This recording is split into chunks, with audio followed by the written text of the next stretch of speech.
Assalamualaikum warahmatullahi wabarakatuh. Bapak Ibu sehat semua. Hari ini kita insya Allah sudah kedatangan pemateri yang luar biasa, alumni dari UNER, Bapak Ibu. Pengusaha udah kaya raya banget lah. Ini insya Allah materi kedua membahas tentang HPP.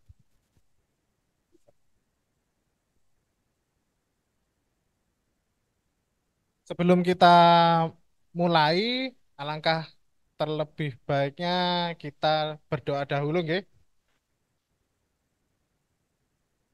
Bapak Ibu yang dimuliakan Allah Subhanahu wa taala, sebelum kita berdoa, marilah kita membaca Ummul Quran, Al-Fatihah.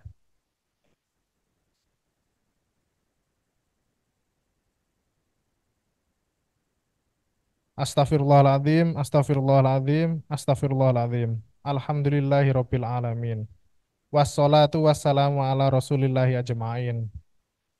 Ya Allah, ya Tuhan kami, pada hari ini kami keluarga besar BSI UMKM Center Surabaya beserta pelaku UMKM bersilaturahmi seraya memanjatkan rasa syukur kami kehadiratmu atas segala nikmat dan karunia yang telah Engkau anugerahkan kepada kami selama ini.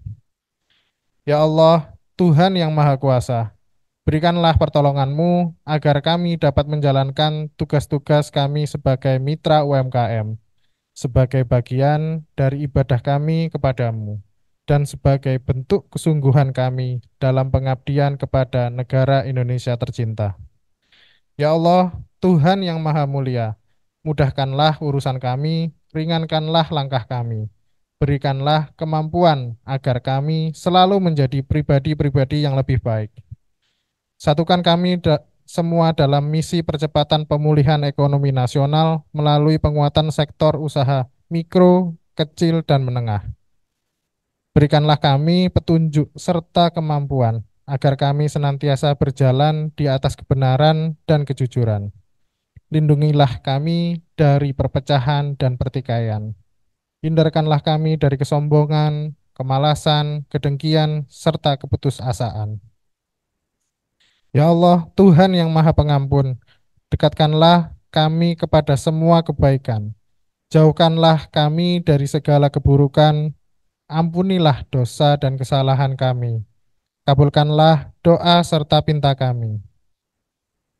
Rabbana atina fid dunya hasanah wa fil akhirati hasanah wa qina adzabannar. Walhamdulillahi rabbil alamin. Bapak Ibu sekalian dimohon untuk berdiri sejenak. Setelah ini kita menyanyikan lagu Indonesia Raya bersama-sama.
Ya, selesai. Bapak Ibu silakan duduk kembali.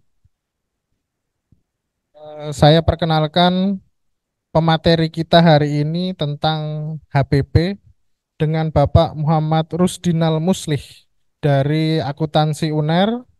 Beliau pernah berpengalaman sebagai Wakil Ketua WEBS UNER 2015, Ketua BEM FEB UNER 2016. Usaha beliau founder Kertajaya Group, Kertajaya Trofi dan Akrilik.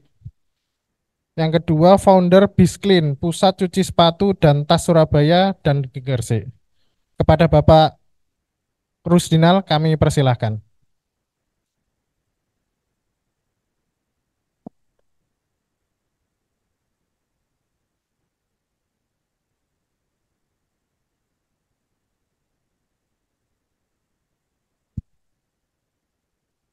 Baik, bismillahirrahmanirrahim. Assalamualaikum warahmatullahi wabarakatuh. Selamat pagi, Ibu, Bapak semuanya. Salam sehat, sehat semua, nggih? Alhamdulillah luar biasa. Karena BSI Allahu Akbar. Gitu. Sebelumnya saya mengucapkan terima kasih kepada Bapak Rifki, kepada BSI yang sudah memberikan kesempatan kepada kami Erlangga Business Community atau disingkat dengan EBC, yaitu organisasi yang mewadahi para wirausahawan dari Universitas Erlangga. Nah, salah satu tujuannya adalah bisa memberikan kebermanfaatan yang lebih luas, khususnya untuk masyarakat atau warga di Surabaya. Tak kenal maka tak sayang. Perkenalkan, nama saya bisa dipanggil Rusdi, Bu. Saya di sini tidak bermaksud untuk kampanye, tapi kita pengen sharing-sharing. Saya juga masih merintis, pengen sharing-sharing dengan Bapak Ibu semuanya. Kita sama-sama belajar bagaimana menumbuhkan jiwa entrepreneur, bagaimana mengembangkan usaha yang sudah Bapak Ibu lakukan, bagaimana kita sama-sama mengembangkan usaha yang sudah kita rintis susah payah sampai sejauh ini, sampai Bapak Ibu di titik ini. Mari kita sama-sama cari kira-kira apa ya yang kurang, apa ya yang bisa kita kembangkan, apa ya yang sekiranya akan menjadi potensi ke depan supaya usaha yang saya jalankan itu bisa menjadi lebih besar. Ada yang pengen usaha lebih besar, Bapak Ibu? Semua ya sama dengan saya berarti. Ya, Bapak Ibu semuanya. Oh ya, siap. Nah, saya bergerak usaha itu sudah macam-macam, Bapak Ibu. Sudah banyak sekali usaha yang saya jalankan. Usaha yang alhamdulillah bisa running, bisa jalan sampai sejauh ini ada. Ada yang jalan 1 tahun juga ada. Ada usaha yang sejak dulu dirintis akhirnya ketika ada usaha baru berhenti. Ada yang paling berkesan, ada salah satu usaha yang sampai masuk ke pengadilan niaga juga pernah. Itu bukan, Bu. Jadi urusannya kalau di niaga pasti urusannya dengan hukum, urusannya dengan duit. Nah, gitu. Nah, itu. Jadi nanti kita sama-sama sharing kalau misalkan hari ini saya diamanahi untuk bicara tentang harga pokok penjualan. Insya Allah materi ini sedikit dan gampang untuk Bapak Ibu semuanya. Mungkin nilai-nilai yang kita bisa sharing kan mungkin yang lebih lebih apa ya, yang lebih mahal gitu. Nah, saya memulai usaha yang tadi Pak Rifki sampaikan. Saya sekarang yang menjadi fokus usaha di bidang tropi dan akrilik piala. Nah, pasti Bapak Ibu mungkin di rumah pasti ada ya piala ya. Mungkin anaknya atau cucunya atau saudaranya gitu. Bahkan piala itu menjadi produk yang pasti ditaruh di depan, pasti dipajang, pasti dibagikan suatu kemenangan, betul Bu. Pasti suatu kebanggaan, betul. Bahkan sekarang kita punya produk itu tidak harus menang, Bu. tapi bisa beli. Apalagi dengan adanya online, orang bisa beli itu di mana aja. Kalau dulu kan bingung, beli piala di mana ya gitu. Beda ya. Artinya dari sisi bisnis, oh ternyata ada potensi lain, Bu. Bukan sekedar dibeli oleh yang punya event, tapi dibeli oleh emak-emak yang pengen anaknya seneng gitu. Kalau kemarin ada Hari Ibu, banyak piala yang digunakan untuk memberikan kepada ibu tersayang. Nah, itu tropi, berikutnya ada akrilik. Nah, akrilik itu bentuknya seperti kaca, lembaran seperti triplek. Nah, itu nanti dibentuk jadi plakat, jadi piala, jadi seserahan, jadi mahar, jadi label hijab. Nah, jadi label hijab bisa bisa jadi label hijab, bisa jadi sekat akrilik kemarin waktu COVID. Di setiap toko pasti ada sekat warna bening. Di kantor itu juga dari akrilik. Ada poster bening itu juga akrilik. Tulisan UMKM Center ini juga akrilik. Nah, banner duduk itu kalau yang betul ada juga dari akrilik. Ya betul, keris itu juga akrilik. Betul. Jadi secara tidak langsung kita melihat setiap hari ternyata produk-produk di sekitar kita itu ada merupakan bahan akrilik. Nah, saya bergeraknya di situ. Alhamdulillah sekarang ada 24 karyawan, ada 2 workshop di Surabaya sama Blitar. Blitar versi istilahnya pabrik walaupun belum besar banget tapi ada pabrik di sana. Alhamdulillah kalau dari sisi mesin, kalau di Jawa Timur insya Allah paling lengkap. Paling banyak mesin di tempat saya. Gitu. Alhamdulillah. Namanya Kertajaya Group itu. Jadi setiap kota namanya beda-beda. Dan alhamdulillah prestasi terbesarnya saya jualan tropi, saya pernah ekspor ke Brunei. Nah, saya sempat diundang ke Brunei 2018, full akomodit. Ya uang saku, semua pesawat dan semuanya itu 2018. Nah, di sana nginap di rumahnya dekat Sultan Bolkiah. Jadi satu deretan itu. Itu yang membuat saya merasa ya Allah mungkin ini memang jalannya panjenengan untuk saya. Oh ternyata emang ada kesempatan. Oh dibukakan jalannya. Akhirnya saya mulai fokus. Itu masih mulai jalan jualan 3 bulan. Saya masih ngontrak dengan teman-teman kuliah karena masih baru wisuda 2017 Desember, 2018 Maret. Jadi 3 bulan jalan itu saya dapat order itu dari Brunei. Dari sana. Pembayarannya pakai PayPal. Jadi versi semua benar-benar apa ya pembayaran pakai PayPal, apa ya dan seterusnya itu semua benar-benar ini harus pakai nama perusahaan. Lah saya kan tidak punya, akhirnya pinjam ke kakak angkatan. Jadi semua itu berasa kayak sulap, berasa seperti sulap aja gitu. Oh ada kesempatan nih kita kembangkan, kita kembangkan, kita kembangkan itu. Saya mulainya berjualan dari 0 rupiah Bu, jualannya mulai dari reseller. Jadi berjualan punya temen, saya jualkan, dapat untung kita putar kita putar kita putar kita putar sampai sejauh ini begitu. Nah sekarang ada 2 workshop, ada beberapa toko di Semarang, di Jakarta, sama di Malang. Kalau pengiriman insya Allah seluruh Indonesia sudah jalan begitu. Nah oleh karena itu kita pengen membahas dulu karena hari ini fokus utamanya yang kita bahas mengenai harga pokok penjualan. Nanti sharing-sharingnya kita lanjutkan nanti ya Bu ya. Kita fokus ke harga pokok penjualan. Nah, saya ini sudah lama Bu tidak pegang mic karena fokus, benar-benar fokus usaha. Saya nggak mau kemarin itu misalkan disuruh untuk datang ke event buat ngisi-ngisi materi itu bukan sombong atau apa, karena harus fokus ngurusi usahanya gitu. Nah, persiapan bikin PPT ini aja lama saya. Besok ini cerita apa ya gitu, besok bahas apa ya gitu, materinya apa gitu. Nah, untungnya saya kan S1 akuntansi. Gitu. Saya dulu wisudawan terbaik di UNER, Bu, waktu wisuda. Wah, bukan sombong ya. Cuman ini menjadi tempat pelarian saya, ibaratnya gitu. Karena orang tua pengennya saya ya PNS atau BUMN atau auditor lah kalau akuntansi kan gitu. Cuman saya ini rada ndablek. Jadi Bu saya ini pengennya usaha.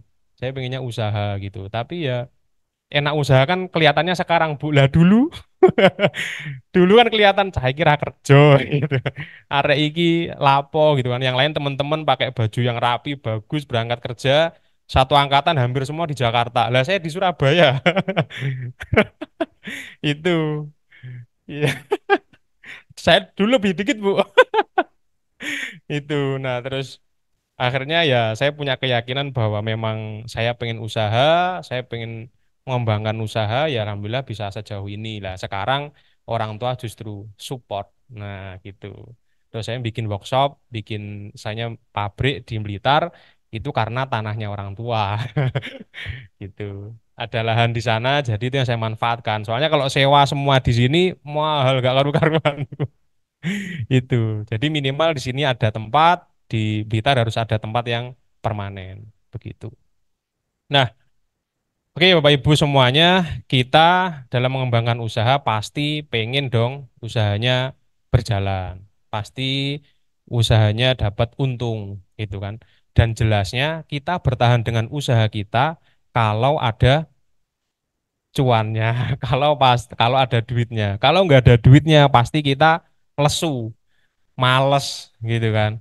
Wis tak tidur aja daripada daripada nggak ada untung, nggak ada apa uang, nggak ada uangnya itu lesu, uangnya sedikit pun juga lesu gitu, nggak semangat gitu kan, gitu. Nah, ada beberapa hal yang memang menjadi poin bagaimana kita itu, bagaimana berjualan itu dapat untung. Kalau mungkin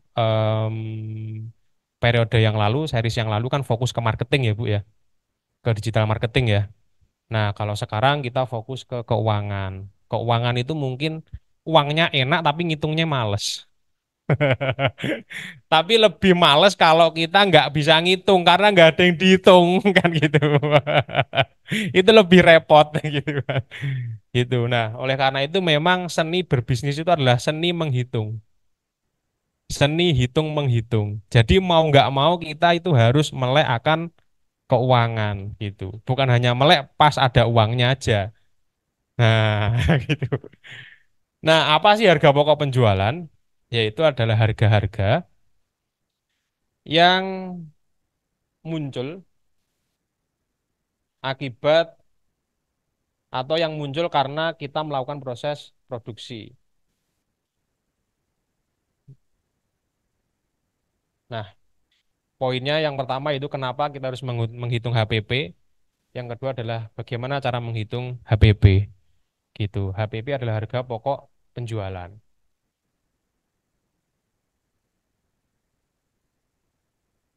Nah, ini Bu alasannya kenapa kita itu harus tahu yang namanya HPP. Kita harus paham apa itu HPP dan bagaimana cara menghitung HPP itu. Yang pertama, kita tidak akan tahu harga jual yang akan kita patok dari setiap produk yang kita punya. Oh iya, siap. Nah, itu. Yang kedua, otomatis kalau kita nggak tahu harga jualnya, kita nggak tahu berapa modalnya, nah kita nggak bisa berjualan. Mau jual berapa kan kita nggak tahu. Kita, perkiraan kita beli bahan 10.000. Ya udah kita jual 10.000. Nah, seakan-akan rame penjualannya. Apalagi sekarang online. Kita lihat di Shopee, wih harganya 10.000. Nah, kita jual di Tokopedia misalkan. Harganya juga sama 10.000. Padahal kita beli dari Shopee, kita beli kan harus ada ongkir. Nah, ada biaya tenaga kerja.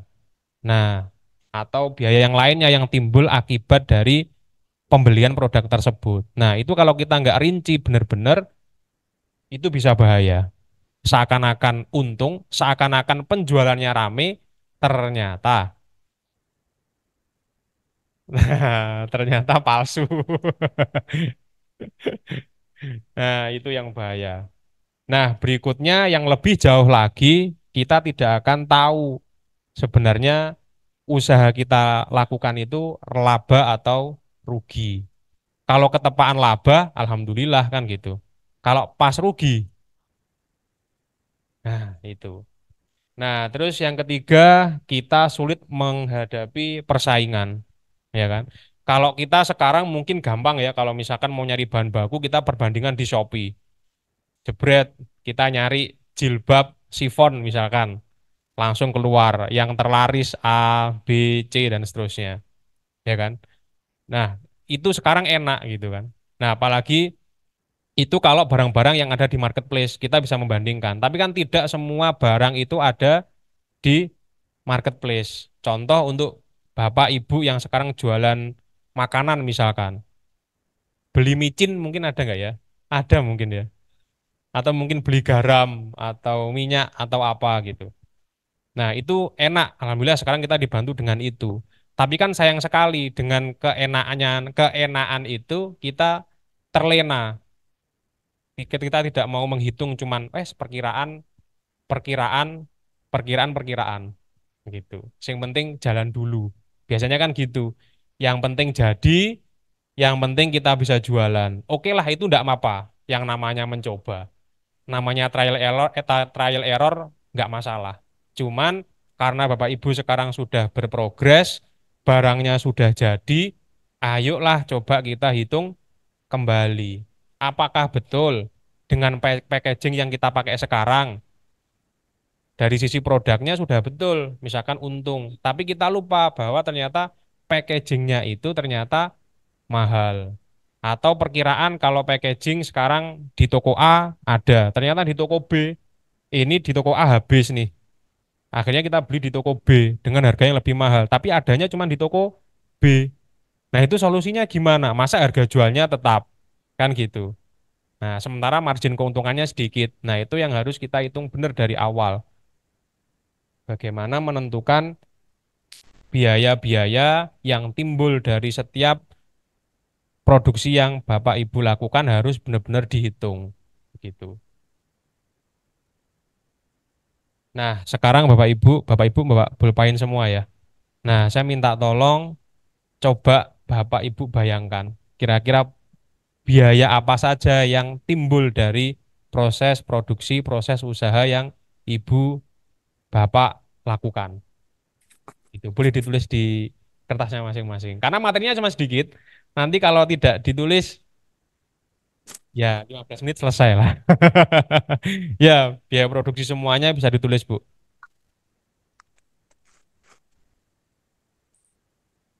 Salah satu produk aja. Ya, salah satu produk terbaik dari Ibu.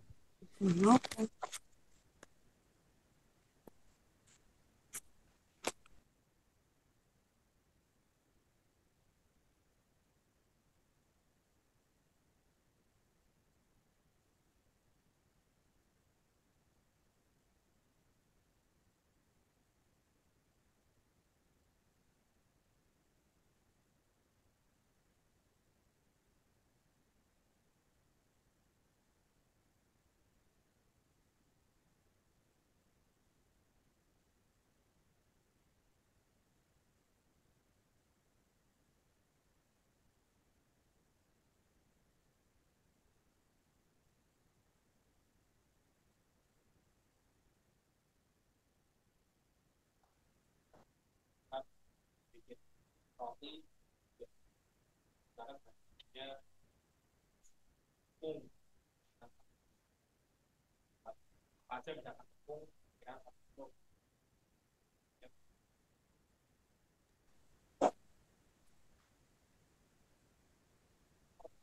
Atau maklum jumlah produksi. Jadi diestimasi misalkan satu kain itu sekali beli misalkan sekian meter, itu ya, ya, oh ya, satu baju itu estimasi ya, ya, jadi diestimasi, ya, Mohon ya, izin Ibu, pakai. Terima kasih. Ya, Mas, saya mau tanya, produk saya kan minuman ya. ya. Jadi yang kita hitung ini bahan bakunya apa di luar botol dan stiker itu termasuk di dalam ya? Termasuk, termasuk. Jadi Pokoknya dihitung. semua biaya, ataupun tenaga kerjanya juga. Oh ya, semua betul. Pokoknya biaya yang Bapak Ibu keluarkan untuk membiayai usaha satu produk itu, gitu. Oke, oke. Terima kasih, Ya, Mas. ditulis saja se sepahamnya. Kalau tanya silahkan nanti kita buka lebih jauh di slide berikutnya.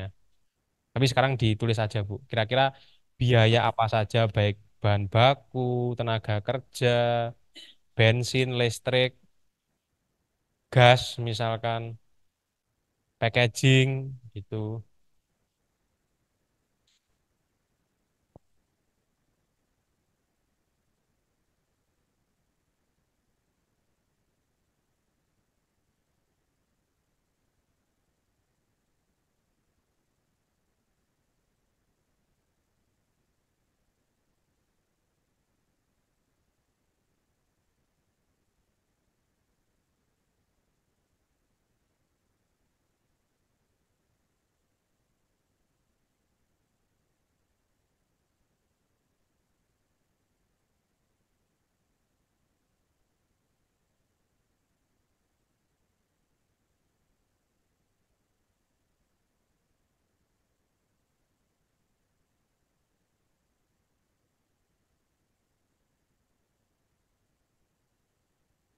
Ya,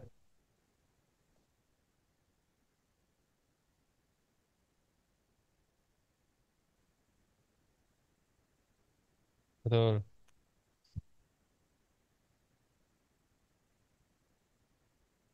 Ya, iya.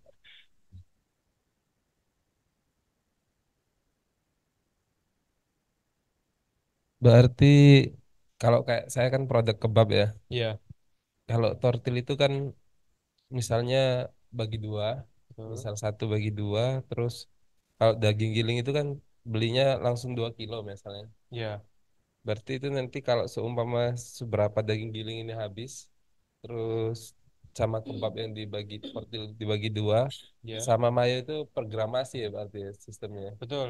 Jadi nanti kita estimasi bahan-bahan yang bisa Bapak beli. Kan kadang emang nggak bisa kan. Kita Oh, beli oh, beli makanya daging tuh. cuma 1 gram, 2 gram kan nggak bisa. Makanya. Kan harus 2 kilo misalkan. Jadi nanti diestimasikan itu dengan 2 kilo, itu Mm-mm. nanti bisa menghasilkan berapa kebab. Berarti kayak gini ya, ini kan baru cuma aneh ya, istilahnya itu gambaran ya. Iya, Semua tortil satunya misalnya 2.200 misalnya iya, udah. betul.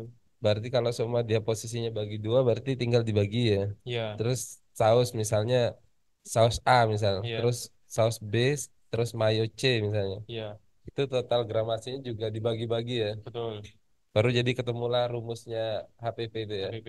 Betul. Terus daging celesnya juga 2 kilo itu misalnya dibagi gitu ya. Iya, betul. Terus berarti kalau kayak untuk ini baru jadi HPP produk ya, HPP produk. belum termasuk packagingnya ya. Belum. Oh, siap siap siap. Karena selama ini ya pokoknya kita beli, kalau saya kemarin sih rumusnya itu beli produk, misalnya beli bahan baku, anggaplah 10.000 nih, 10.000 terus ketika kita jadiin misalnya barang, anggaplah ketika dijual jadi 30.000, Iya. berarti HPP-nya 10.000 gitu Iya, biasanya. ini gitu. Cuma nanti kita udah lebih lanjut. Oh, Enaknya gimana gitu. siap siap. Terima kasih. Nah, ya, sudah Bapak Ibu semuanya. Ya. Nah, ini yang penting nulis dulu, nanti masalah benar atau enggak kita lanjutkan gitu.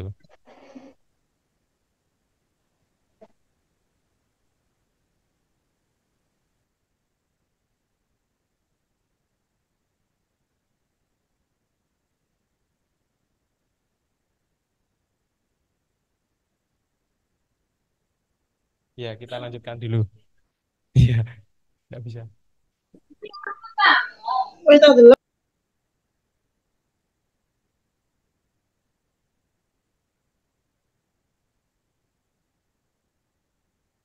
Ya. Ya, gasnya ikut tetangga.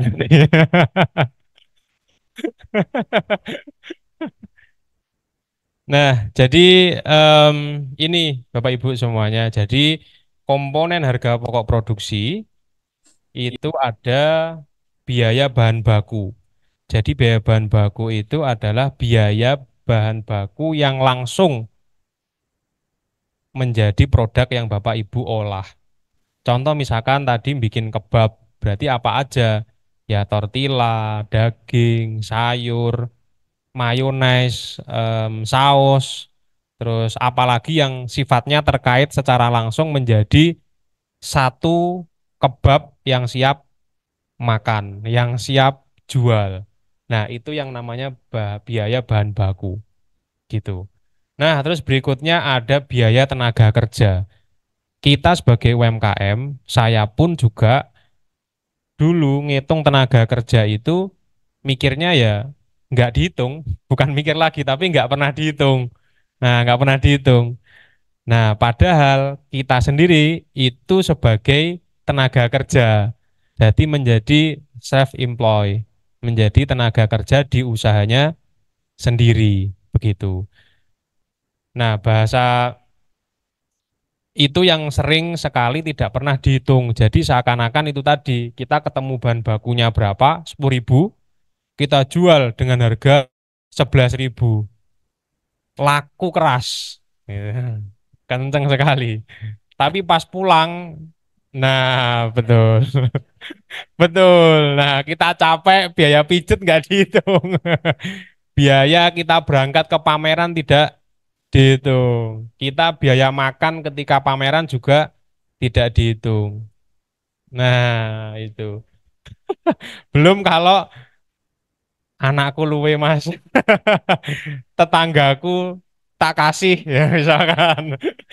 Gitu. Jadi niatnya untung jadi boncos gitu. Jadi bukan berniat usaha tapi niat sodakoh. Sama-sama bagus niatnya.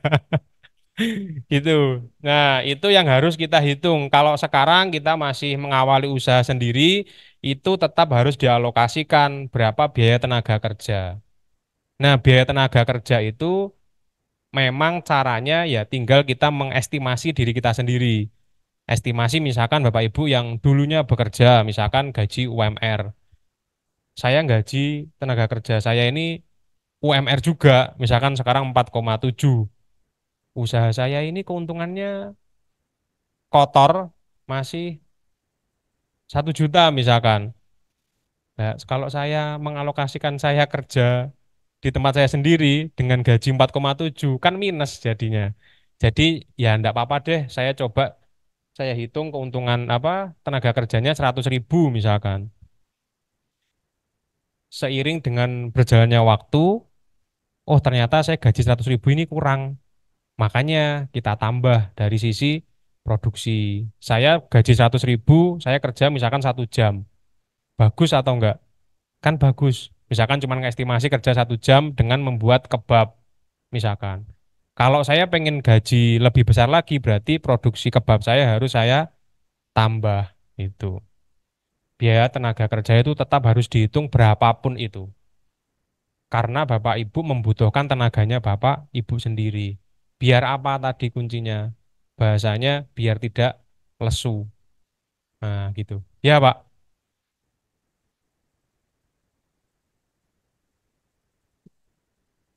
Gini, kalau menghitung biaya tenaga kerja itu nanti karena masih awal, kita estimasinya perkiraan aja. Ya memang perkiraan, estimasi.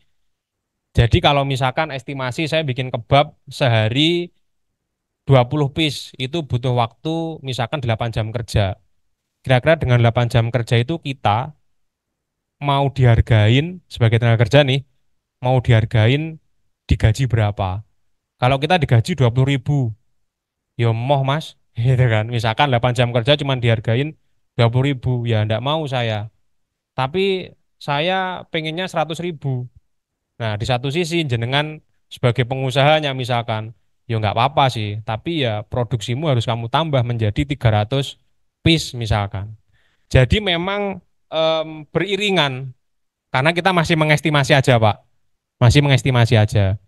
Gitu. Tapi secara standar nih, kita namanya pekerja, anggaplah kita pakai standar umumnya, kita pengen digaji berapa. Misalkan kita patokannya UMR Surabaya, misalkan 4,7. Nah, kira-kira usaha kita itu biar bisa punya keuntungan 4,7, punya sisa uang 4,7 juta, itu kita harus produksi berapa banyak, berapa lama waktu yang kita pakai misalkan. Jadi poinnya tetap diestimasi gitu. Tapi tetap harus diestimasikan walaupun nominalnya kecil gitu. Biar kita nanti tahu HPP sebenarnya produksi kita itu berapa gitu. Kembali lagi, kenapa harus dihitung? Kembali ke poin yang awal tadi, biar kita tahu menentukan harga jual. Biar kita bisa mengetahui berapa keuntungan yang kita mau gitu. Dan biar kita tahu dengan kompetitor kita itu kompetitif nggak harga produk kita. Misalkan dengan jualan kebab, kita bandingkan dengan kebab yang paling ramai sekarang, misalkan kebab Baba Raffi. Baba Raffi 17.000. Jangan-jangan kita produksi sendiri HPP-nya 18.000 di atas harga pasar. Lah kita mau dapat untung mau harga jual gimana kan gitu. Jadi poin di tenaga kerja itu kita estimasi dulu gitu. Sama dengan yang saya lakukan sekarang pun, saya menggaji karyawan saya itu semuanya juga pakai estimasi. Perkiraan anak ini masuk gaji misalkan 2 juta. Dia sudah sekian tahun, usaha saya mulai berkembang jauh, oh, dia sekarang alhamdulillah UMR misalkan. Nah, itu kan estimasi dan apa namanya keuntungan yang kita dapat itu bisa berkembang nggak? Tapi kita minimal udah tahu modal dari produk yang kita bikin itu berapa banyak gitu. Nah, terus berikutnya ada biaya pendukung. Nah, biaya pendukung itu contohnya packaging. Nah, packaging, label itu namanya biaya pendukung. Jadi biaya yang menempel di satu produk itu. Jadi kan bukan bahan baku ya, Bu ya. Packaging kan bukan bahan baku. Nah, bukan. Jadi dia masuk ke biaya pendukung, betul.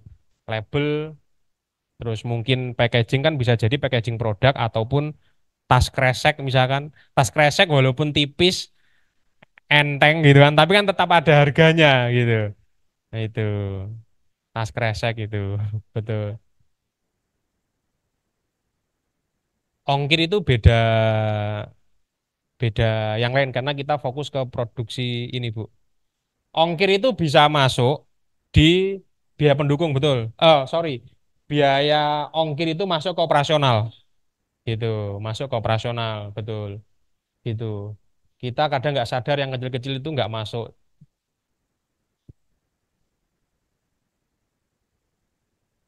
Ya, oke, siap. Nanti kita kulik. Ya, Pak. Mas, maaf, itu angkanya itu apa? Angkanya. Itu angka cuma perkiraan saya aja. Itu bukan angka, sorry. Angka itu jangan dianggap ya, Bu ya. Oh, tak Nah, pikir bukan cuman persentase kok presentase 50. perkiraan aja. Biasanya rata-rata itu bahan baku 30%, tenaga kerja 20%, biaya pendukung 10%, biaya operasional 10%. Itu perkiraan saja. Total cuma Tapi nggak usah dianggap itu, Pak. 60% berarti. Iya, jangan dianggap itu. Oh, Ya, nah itu cuman perkiraan saya. Ya, nggak sampai 100%. Nah, itu cuman anggapan saya sendiri aja. Jadi, jadi fokus ke biaya bahan baku, biaya tenaga kerja, biaya pendukung, sama biaya operasional. Gitu. Nah, biaya operasional itu yang termasuk apa? Ongkir.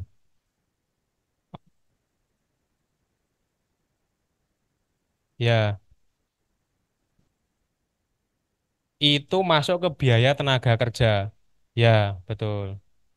Nah, tapi sebenarnya Bu, kalau misalkan kita lebih jauh lagi, tenaga kerja pun dibagi menjadi dua. Ada tenaga kerja langsung, ada tenaga kerja tidak langsung. Nah, tenaga kerja langsung itu ditandai dengan apa? Dia mendapat gaji. Gaji itu bisa dirupakan bulan atau dirupakan per produk. Itu tadi bisa per jam atau per produk jahitan itu. Ya, bukan upah atau bonus gitu. Yang langsung tenaga kerja itu pun kalau kita lebih kompleks lagi, tenaga kerja dibagi dua itu. Nah, operasional berarti ada biaya ongkir, itu masuk ke biaya operasional, biaya wirawiri, biaya buka transport, ya bensin, listrik, ya Biaya pendukung itu misalkan packaging, label. Contoh misalkan kalau jenengan tahu, kalau misalkan beli GoFood, itu kan kayak ada em, apa hasil ya, kabel itu apa, sungut ya namanya. Nah itu kabel tis, betul. Kabel tis itu kan kita kadang nggak dihitung kan, karena emang alah berapa sih gitu. Padahal sebenarnya kalau kita nanti jualannya mau lebih besar, ini kroso gitu. Ini kroso. Bahkan saya pun sekarang itu ada satu jualan produk saya, satu produk itu harganya cuma Rp1.000. Rp1.000. Harga jualnya untuk ke reseller 1.450. Kalau ke retail langsung itu 2.500.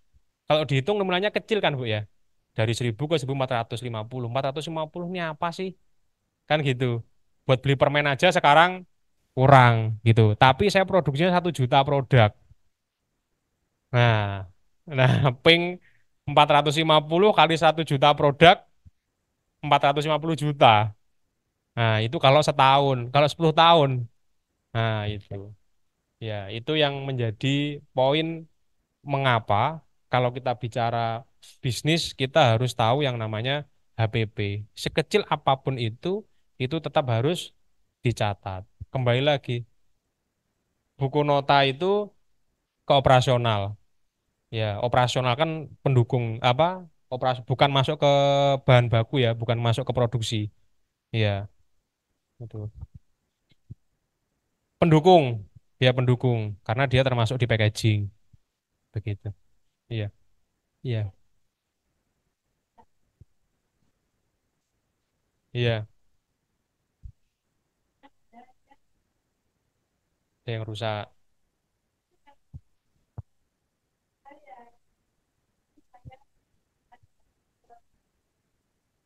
Error Kayak, atau rusak. ya, Itu kalau masuk di situ itu di operasional atau pendukung. itu nanti tidak masuk di sini, Bu. Ya, Jadi tapi nanti diestimasi ya. dalam satu kali produksi, misalkan nih, Ah, kita dalam sekali produksi bikin 10 pak, hmm, kita perkiraan yang rusak satu. Berarti ah, nanti yang menjadi poin penghitungan, yang menjadi acuan hitung adalah 9 paknya gitu. yang sudah jadi. Ah, Betul. Karena kita menghitung harga pokok produksi. Betul. Sebenarnya nanti kalau urusan itu nanti ada urusan lain, itu namanya harga pokok penjualan. Yang tadi saya apa sampaikan. oh Sebenarnya gitu. ada harga pokok penjualan, ada harga pokok produksi. Nah, nanti Ibu yang komponen itu bisa masuk ke harga pokok penjualan. Penjualan gitu. Ya, Nggih, itu. siap-siap Mas. Nggih, Tapi matur nuwun. kalau kita bicara HPP, fokusnya bukan berapa yang sisa, tapi seberapa banyak yang bisa kita produksi gitu. Kan, Ya, silakan. kan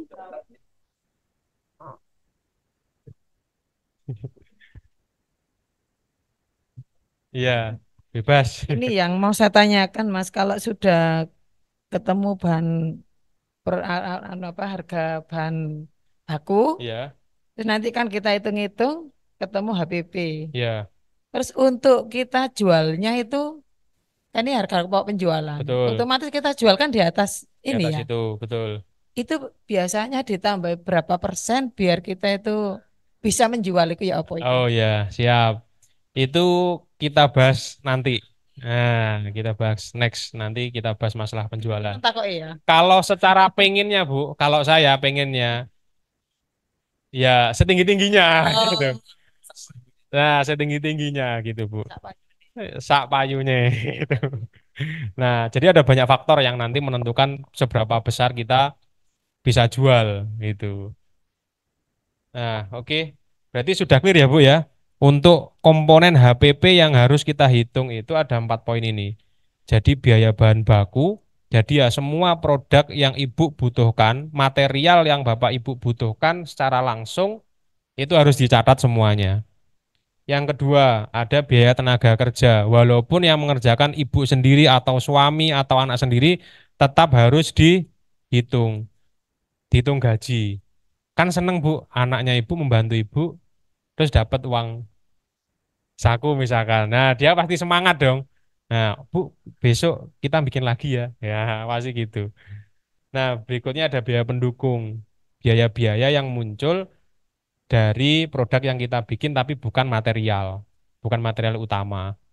Ya, seperti packaging, label, kabel tes, kresek, ya itu. Terus berikutnya ada biaya operasional, biaya wirawiri. Kita beli bahan baku, ya kan? Kita datang ke pameran dan seterusnya, biaya makan, listrik, gas, biaya telepon. Misalkan ibu, itu, nah kelangganan itu kan nanti masuk ke situ, Kongkir. Oh tidak, tidak. HPP itu tidak akan berubah, betul. Ya,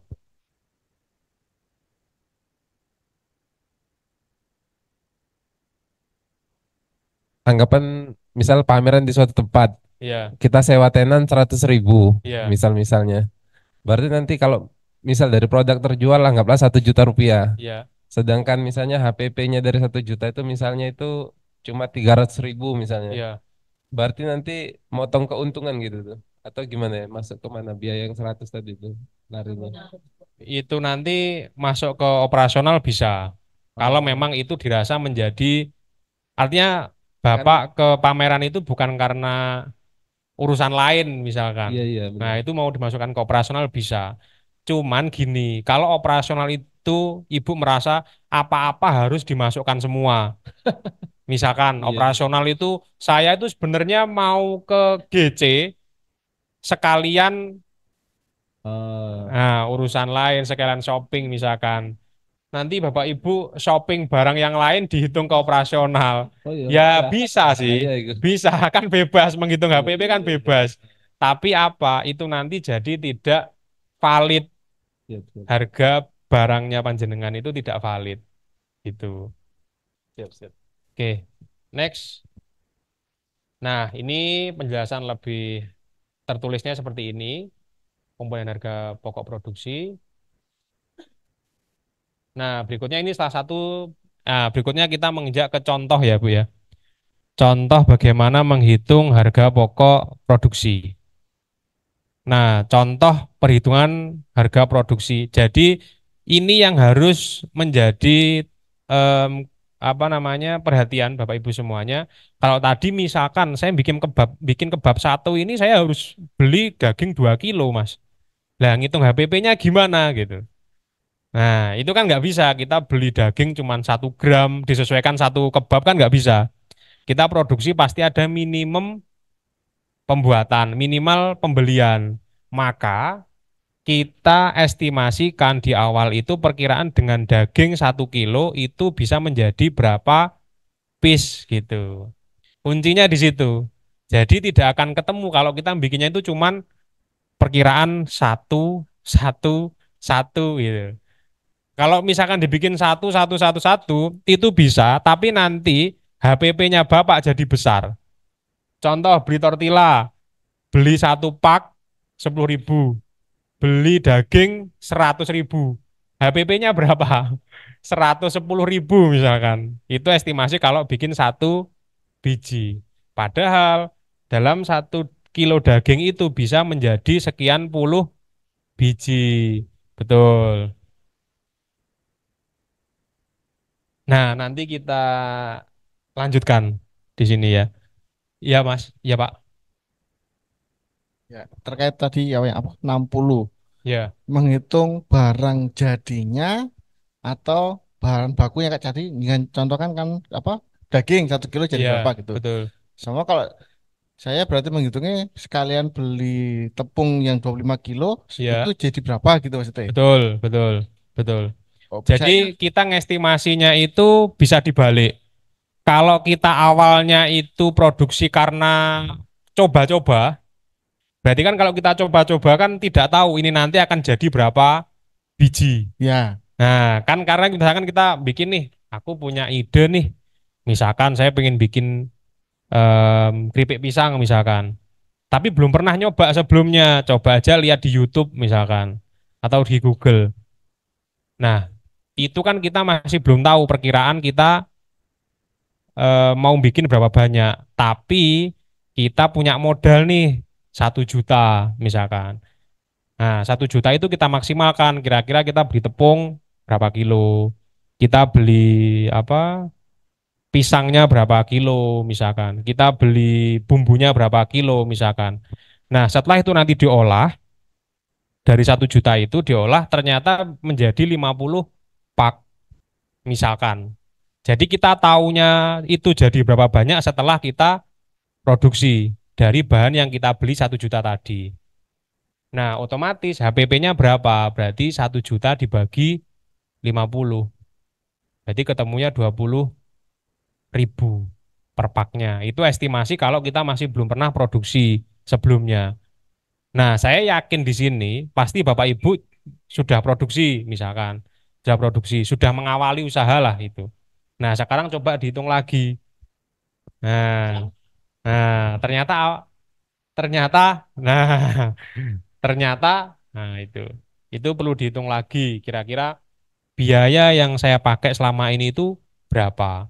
Dari sini kita juga nanti bisa membandingkan, oh ternyata tepung maizena di toko A itu harganya 5.000. Oh ternyata HPP-nya kok masih besar ya. Kira-kira cobalah saya ke toko C, ke grosir, yang ke grosiran misalkan. Oh harganya ternyata cuma 4.000. Nah, HPP-nya itu bisa berubah karena harga bahan bakunya berubah. Tapi kan kita lebih enak. Oh, ini lebih mahal nih ternyata. Kita coba cari toko yang lain gitu. Itu bisa membuat biaya bahan baku lebih murah. Nah, di sini contoh realnya, misalkan nih, biaya bahan baku untuk 60 bungkus keripik pisang estimasinya per minggu misalkan. Kita beli bahan bakunya pisang kepok 6 sisir 132.000. Berikutnya ada tepung beras 1,5 kilo estimasinya 24.000. Ada kapur sirih 1 bungkus harganya 6.000. Minyak goreng 3 liter 36.000. Gula 1 kilo 12.000. Garam secukupnya. Air secukupnya.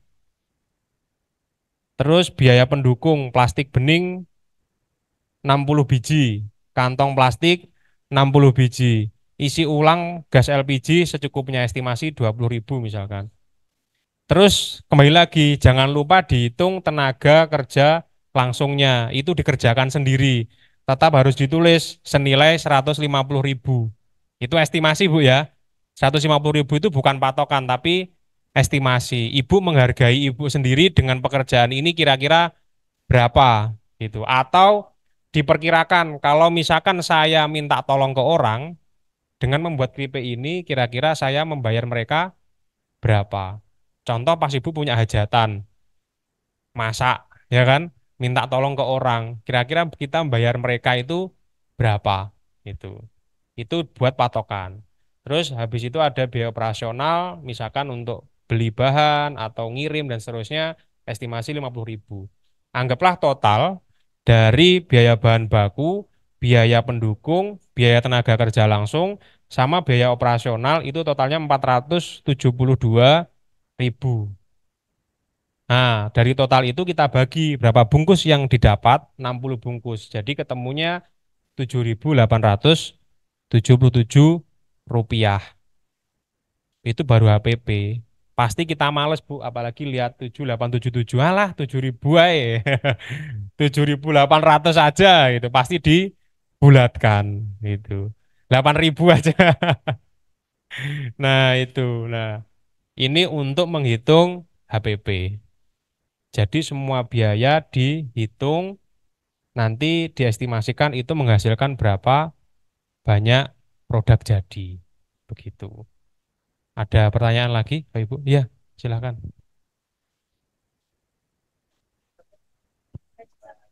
Iya, Bukan kue. Kalau kue kan bisa diestimasi segitu. iya, Karena kalau misalkan baju, semampu saya kan misalkan belum bisa beli yang gulungan. Kalau gulungan kan bisa di HPP-nya kan apa bahan bakunya kan jatuhnya kan lebih murah ya. iya betul, Karena belinya meteran, akhirnya kan bahan bakunya kan jadi mahal. Nah, betul.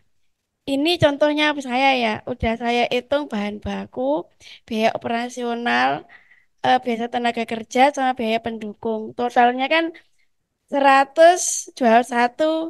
Ya, itu untuk menentukan harga penjualannya piye. Oh ya, Apakah di up 30% atau kayak gimana? Belum. oh ya. Kembali lagi kalau masalah harga jual itu sebenarnya kembali ke ibu masing-masing. Kira-kira dijual sekian ini masuk nggak ke pasar? Nah, nanti ada berapa faktor yang membuat kita ini kira-kira jualannya harus berapa banyak, alasannya apa dan seterusnya nanti kita bahas lebih lanjut. Kalau masalah penjualan, tapi kita fokus dulu ke HPP. Ya, kalau masalah penghitungan HPP, contoh yang kain jilbab atau apa itu, pokoknya seluruh kain itu kita hitung misalkan kita estimasi beli harusnya 3 meter, tapi di toko harus 5 meter, berarti kan ada sisa 2 Bu. Nah, kalau kita pengen ngitungnya secara valid, maka kita hitung estimasi per 3 meternya. Jadi nanti kuncinya ada di situ. Contoh perhitungan HPP per 3 meter, bukan per 5 meter. Memang uang yang kita keluarkan lebih besar, tapi itu kan anggaplah modal. Nah, itu bukan menghitung HPP. Karena kalau misalkan itu ibu masukkan 5 meter semuanya, sementara yang dipakai 3, ketemunya besar. Loh, gilaan gitu. Iya, gitu. Iya, sebentar ibu yang belakang dulu, nggih. Iya, Intinya sama dengan ibu di depan saya ini, saya juga penjahit ini eh, hijab. Saya iya, sering dapat istilahnya dapat orderan untuk bikin hijab. iya, Kadang itu dengan berbagai macam model iya, model itu kalau hijab kain itu kan kita belinya per kilo per gitu kilo. loh. Iya, ya itu kadang kita agak bingung sih untuk menentukan berapa harga jual karena apa 1 kilo sama 2 kilo itu nanti hasilnya beda. Hasilnya beda. Ya, ya Ya, itu yang buat ya agak sedikit bingung. ya gitu. Ya, Gitu aja nanti mohon penjelasannya. oh ya, siap, Ya. Baik, Bu. Jadi kalau misalkan, nah itu yang membuat kita itu memang yang namanya HPP itu otomatis akan berganti-ganti seiring dengan harga bahan baku, seiring dengan ya kondisi cuaca yang membuat harga lebih mahal misalkan, atau impor sekarang kursnya lebih mahal misalkan, kain kan jadi lebih mahal misalkan. Nah itu memang harus dihitung per apa itu per kilonya Bu. Jadi kita harus mengestimasi itu per kilo. Jadi misalkan nih kilo pertama itu dihitung, seret ketemu misalkan 10.000. Nah ternyata kita beli kiloan yang kedua dan ketiga itu harga bahan bakunya naik misalkan. Nah itu memang harus tetap dihitung ulang. Enggak, maksudnya gini, kalau katakan 1 kilo, saya biasanya kalau hijab itu bisa Ya, jadi 3, katakan seperti ya, itu. Eh, dan saya hitung-hitung, itu katakan satu hijab dapat ketemunya 10.000. Tapi ya. ternyata ketika saya beli 2 kilo atau 3 kilo karena ada pesanan yang lebih banyak lagi, itu jadinya nggak jadi 3. 3, Kalau 2 kilo kan berarti harusnya jadi 6. 6. Ya, Itu ternyata enggak gitu loh. jadinya lebih banyak Lebih gitu ya. banyak seperti Ya, itu. siap. Nah, Nah, itu nanti kuncinya ada di atas sendiri, Bu. Kita kasih judul. Kita estimasi perhitungan HPP untuk 3 kilo. Nah, gitu. Jadi memang kuncinya ada di judulnya ini. Kita mengestimasi itu dengan standarnya mau pakai yang 1 kilo. Jadi nanti faktor pembaginya 1 kilo. Atau kita menghitung untuk yang per 3 kilo. Nah, jadi memang harus dihitung ulang. Misalkan ibu ada pesanan 1 kilo. Jadi kita bikin HPP, perhitungan HPP estimasi 1 kilo bahan. Itu nanti bisa jadi 3 produk. Misalkan barangnya 12 ribuan 1 kilo misalkan. Jadi 3, jadi kan HPP-nya 4.000 misalkan Bu ya. Ini estimasi hitungan cepatnya 4.000. Sementara kalau misalkan untuk 3 kilo itu bisa menjadi 10 misalkan. Nah, itu kan nanti bisa dibagi aja langsung dibagi 10 tadi itu. Jadi poinnya ada di standar yang ibu pakai itu pakainya yang 1 kilo atau 3 kilonya. Berarti bisa jadi kita pakai dua harga ya, Mbak? Betul, betul, memang harus Bu, memang harus gitu. Jadi untuk menentukan HPP itu makanya harus dihitung terus menerus menyesuaikan kondisi gitu. Karena namanya, tapi kan poinnya itu tetap, komponennya tetap, yaitu bahan baku, bahan pendukung, biaya tenaga kerja sama operasional. Masalah angka itu nanti menyesuaikan harga pasar. Masalah estimasi menyesuaikan dari berapa banyak produksi yang ibu produksi. Tapi tetap komponennya tetap biaya bahan baku, pendukung, tenaga kerja sama operasional itu semua tetap harus masuk gitu. Jadi memang misalkan nih kita bikin 10 macam produk, ya kita harus bikin HPP 10. Kan begitu. Kita pun nanti bisa membuat satu harga jual bisa, kita juga bisa membuat harga jual 10-10-nya beda juga bisa. Begitu. Oke, ya gimana Ibu? Ya, Ya, terima kasih Mas ya. Ini saya mau tanya, kan ini ada hubungannya dengan HPP ya. ya, Kalau sudah ketemu HPP, terus ini biaya bahan baku, ya, biaya tenaga kerja yang 20%, bahan baku 30%, ya, operasional 10%, dan biaya pendukung ini kayak ya, label packaging atau ya, kabel tis dan lain-lain, itu total kan 70%. ya, Lah itu apa sudah apa ya? Harus segitu tujuh atau puluh tidak. persen. Jadi nanti kita kalau jualnya apakah dari HPP itu ditambah 70% biar tenaga kerja bisa masuk apa-apa masuk gitu perhitungannya. Jadi biar rinci gitu. Apa gitu atau boleh lebih dari itu? Boleh lebih dari itu.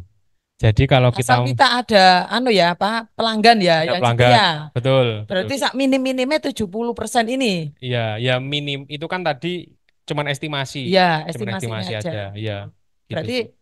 HPP ditambah 70% itu ini ya. Jadi tidak boleh di bawahnya nandukure oleh gitu ya. Nah, gini Di Bu. atas sih. Sebenarnya poinnya kan kita di sini menghitung HPP, Bu. Ya. Kita menentukan HPP, menentukan modalnya kita bikin produk itu berapa sih? Ya, Itu. Kalau masalah sudah nanti ketemu. kita mau jual, kita mau Ya. keuntungan 10%, mau keuntungan 20%, mau keuntungan 100%, 200%, itu bebas. Gitu. Tapi yang penting adalah biaya tenaga kerja itu sudah kita hitung, Bu. Iya, ya masuk yang ini. Iya, Total betul. 70% ini ya. Betul. Oh Ya, iya, gitu. Jadi mau keuntungan berapapun juga bebas. bebas. Ya, Ya. contohnya misalkan kita waktu itu pas COVID ada masker. Masker sekarang berapa, Bu? Murah Sepak sekarang. 20.000 ya. Saya Dulu tuh sempat mahal. merasakan beli masker itu 500.000 Ya. satu pak Ya. waktu COVID. Nah, itu keuntungannya berapa puluh kali lipat kan gitu. Tapi tetap dibeli kan, tetap kehabisan di pasar karena butuh. Nah, itu Bu. Itu tergantung kondisi kalau kita mau jual berapa aja gitu. Oke, Ya, terima kasih Mas. ya Mungkin sama-sama ada. Bu. Ya, Bu.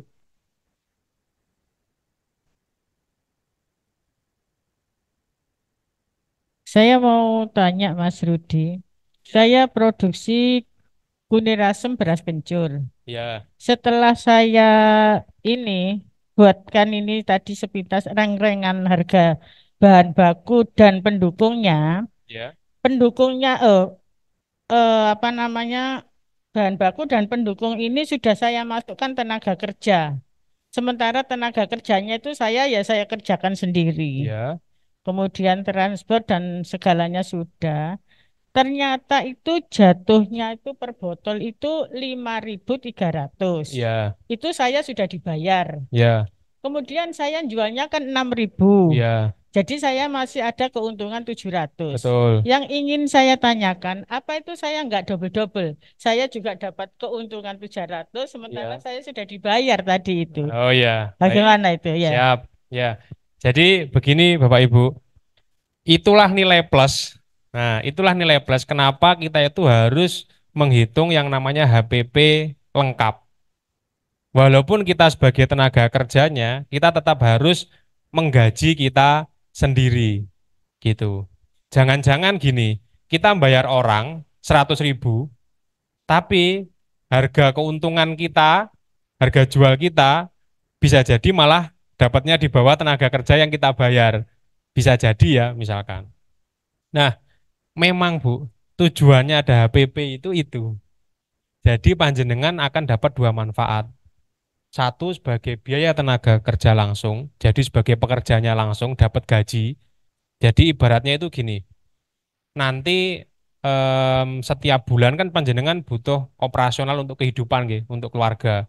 Itu jenengan ambil dari gaji, biaya tenaga kerja langsung karena jenengan sebagai pekerja. Ternyata setelah kita jual, kita dapat keuntungan. Nah, keuntungannya masuk ke mana? Masuknya ke kita sendiri. Jadi memang kita dapat dua keuntungan. Satu sebagai tenaga kerja langsung dapat gaji, yang kedua kita dapat keuntungan dari usahanya. Gitu. Nah, keuntungan usaha itu biasanya, Ibu, kalau tenaga kerja langsung gaji berarti itu dibayar per minggu atau per bulan. Kita berhak atas itu. Kita pakai buat makan, untuk jajan, untuk main dan seterusnya, untuk operasional kehidupan keluarga kita misalkan. Sementara keuntungan itu bisa kita save, kita bisa tabung, baru kita ambil di akhir tahun misalkan. Keuntungan itu misalkan nih buat scale up, buat nambah produksi misalkan, buat beli mesin atau apa, itu bisa. Tapi kehidupannya Ibu yang setiap bulan itu sudah aman dari gaji sebagai tenaga kerja. Itu sama dengan saya. Saya dulu juga, Bu. Jadi saya menghitung usaha saya itu dulu saya punya gaji 1.500.000. Tapi secara keuntungan kalau di rata-rata misalkan ternyata keuntungan saya per bulan kalau di average tahun itu 120 juta misalkan. Berarti kan per bulan saya dapat 10 juta. Padahal gaji saya sendiri per bulan cuma 1.500.000. Seakan-akan setiap bulan itu kita tirakat, kita puasa, kita cuma dapat gaji 1.500.000. Ternyata akhir tahun dapat keuntungan usaha senilai 120 juta. Karena nggak pernah kita ambil per bulan itu, misalkan gitu. Ya, makanya banyak teman-temannya panjenengan misalkan usahanya jalan. Enak ya kon usaha, aku bayaranku sithik gitu. Loh, aku tambah gak bayaran. Nah, kadang kan orang treat apa ya, ngeluh gitu kan, ngeluh. Ketimbang aku gak bayaran gitu. Untuk atau enak kon bayaranmu UMR, enak kon bayaranmu 10 juta. Lah saya mek 1.500.000. Padahal kalau dikalkulasi dengan keuntungan usahanya dalam setahun, profitnya jauh lebih besar. Betul. Itu Bu. Jadi nggak kerasa gitu. Terus dengan adanya biaya tenaga kerja langsung ini, itu enak untuk mengestimasikan Ibu. Contoh, dulu saya mengestimasikan gaji saya itu 1.500.000. Waktu itu saya masih berdua, jadi tidak ada karyawan. Nah, terus saya ini mengestimasi saya menggaji saya itu 1.500.000. Itu pas awal sekali saya jualan. Nah, berikutnya ketika nanti saya punya karyawan, tinggal saya menata. Oh, saya ada slot nih tenaga kerja 1.500.000. Sekarang saya pendapatannya 10 juta. Berarti sudah bisa dong bayarin orang, ya kan? Jadi uang 1.500.000 itu saya berikan ke orang pun nggak masalah gitu. Karena memang itu alokasi untuk tenaga kerja. Sementara saya bisa fokus ngurusin yang lain gitu. Sementara kalau kita nggak bikin seperti ini, nanti pas kita sudah berkembang, enaknya kira-kira dia digaji berapa ya? Kita bingung lagi kan? Digaji 2 juta kok kayak kegedean, digaji 1 juta kok kayak kesitian, digaji 100.000 kok nggak mau. Nah, kan repot. Nah, jadi nanti lebih enak mengestimasikan itu Bu dengan 1.500.000 itu misalkan perkiraan 60 bungkus. Berarti kalau misalkan saya mau produksi 120 bungkus, 2 kali lipatnya, berarti saya gampangannya tinggal menaikkan biaya tenaga kerjanya 2 kali. Tapi sudah tersistem enak, tidak bingung gitu loh, Bu. Gitu. Ada pertanyaan lain? Ya.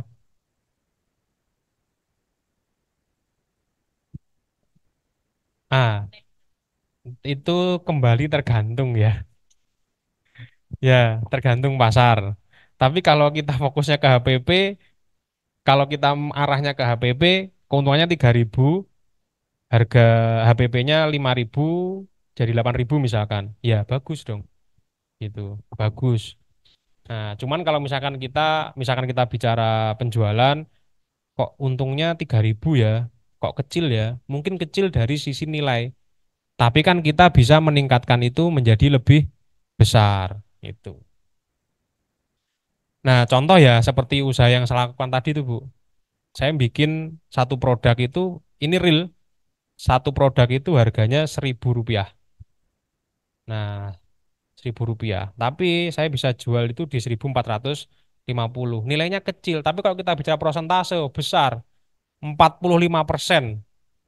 45% kan itu, 45%. Kalau jualannya satu ya lesu, Bu. Nggak nutut kan buat beli bensin, nggak nutut gitu. Tapi target saya dalam 1 tahun itu saya bisa produksi 1 juta produk gitu. Nah, kira-kira untuk mencapai 1 juta produk itu kita harus ngapain ya? Gitu. Nah, itu urusan inilah apa untuk pengembangan Bapak Ibu ke depan seperti itu. Tergantung ke marketingnya. Gitu. Nah, berikutnya ini salah satu contoh lagi untuk usaha laundry. Misalkan estimasi 500 kilo per bulan. Kalau tadi kan kita produksi, Bu, ya kan? Kita produksi dagang. Nah, sekarang ini contoh yang jasa. Nah, yang jasa tetap komponen HPP itu tetap ada 4, yaitu biaya bahan baku, biaya pendukung, tenaga kerja, sama operasional. Gitu. Cara menghitungnya sama, bahan bakunya apa saja, sabun cair, pelembut, pelicin, pewangi.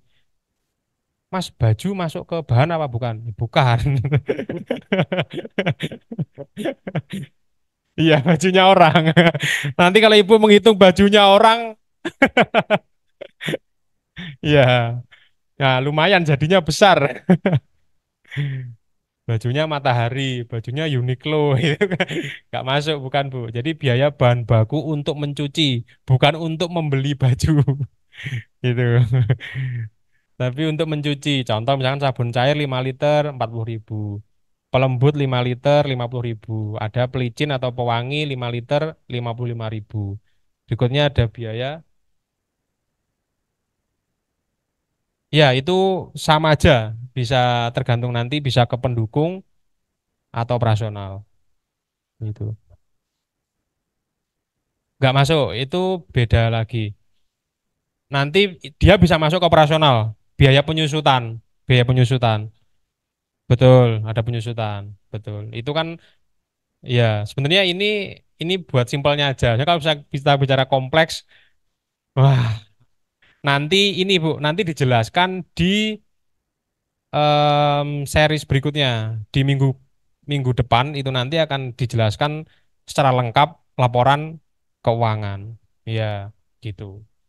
Laporan keuangan antara kita masih UMKM sama yang sudah menengah sama yang sudah besar juga beda begitu.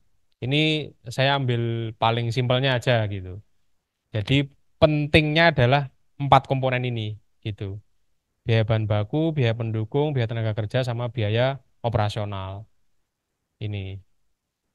Jadi estimasi misalkan dari semua biaya itu sudah kita hitung, ketemunya misalkan 1.992.000. Maka per kilonya untuk HPP-nya ketemunya adalah HPP dibagi jumlah per kilo yang kita dapatkan yaitu 500. Jadi ketemunya per kilonya 3.983 rupiah gitu. Jadi poinnya kembali lagi kita membahas HPP bukan harga jual ya Bu ya. Nah itu. Nah, iya. Nah, itu. Makanya kita estimasi tenaga kerja dengan 500 kilo, dia mampu nggak satu orang ini apa namanya jemur 500 kilo misalkan itu.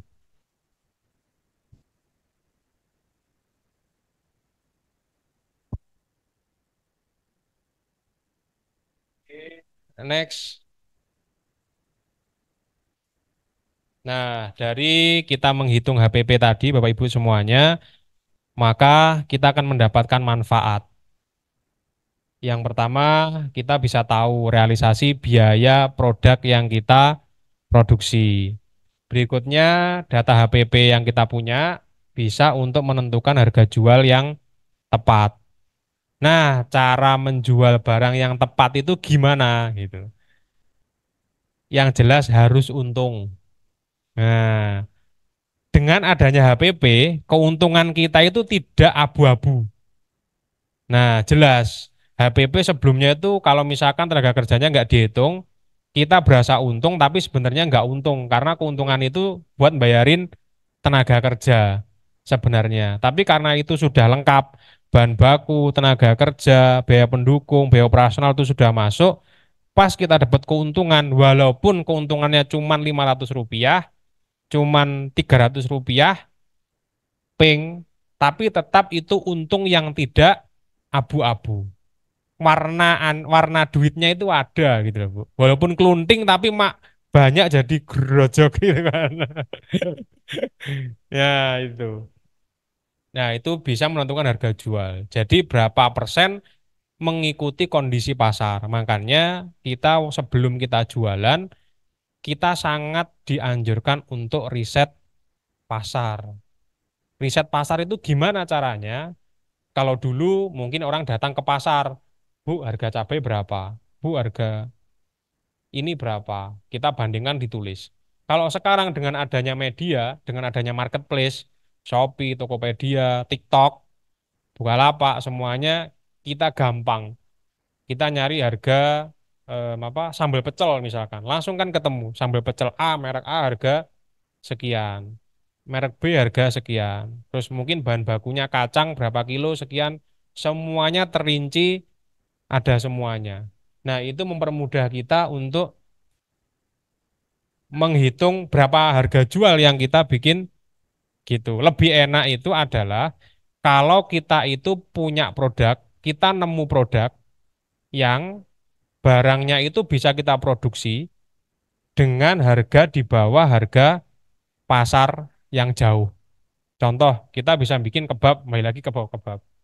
Kita bisa bikin produksi 5.000, harga kebab di pasaran kebab Raffi misalkan 15.000. Berarti masih ada margin 10.000. Ya udah kita coba aja jualan di harga 15.000. Nah, kenapa kok kita berjual 15.000? Mungkin kita packagingnya bagus, pemasarannya kita bagus, gitu kan. Pasarnya bagus, gitu. Sementara lokasinya bagus. Nah, ternyata seiring berjalannya waktu, wah ternyata kok sepi ya, gitu. Apa ya alasannya ya, gitu. Oh ternyata harganya kemahalan karena dia sudah terkenal. Sementara saya ini masih awal, ya sudah harganya saya turunkan di 12.000 misalkan. Itu kan nggak masalah. Ada yang tanya di Zoom. Oh ya, siap, siap. Ada yang tanya di Zoom. Izin bertanya, peralatan masuk di mana ya? Misalnya setrika, mesin cuci. Oh ya, kalau untuk Terima kasih. peralatan itu semuanya masuk di modal awal, Pak. Ya, jadi masuknya di modal awal. Jadi itu tadi, hari ini kita fokusnya ke HPP, sementara kalau misalkan menghitung keuangan secara keseluruhan, itu nanti masuknya ke laba rugi, betul. Ke laporan keuangan secara lengkap, gitu. Nah, sementara kalau misalkan mesin dimasukkan ke HPP, apa bisa? Nanti ketemu HPP-nya besar sekali. Gitu, membengkak. Gitu sudah, Pak. Ya, terima kasih dari Bapak Hanifah ini tadi. Ya, siap. Nanti untuk detail lebih jauh nanti akan dijelaskan di pertemuan berikutnya. Hari ini karena kita fokusnya ke Harga pokok penjualan HPP, kita fokus menentukan berapa biaya kita bikin produk yang kita bikin gitu. Oke. Terus berikutnya kita juga bisa mengetahui apakah jualan kita selama ini untung atau rugi. Untung sekedar abu-abu atau benar-benar untung kan gitu. Nah, terus juga bisa membandingkan dengan kompetitor. Nah, seperti itu. Oke, Bapak Ibu semuanya, terima kasih banyak. Kembali ke laptop. Ya, mungkin masih ada pertanyaan, mau sharing-sharing. Iya. Oh ya, bisa. Bisa, Bu. Gitu. Bisa.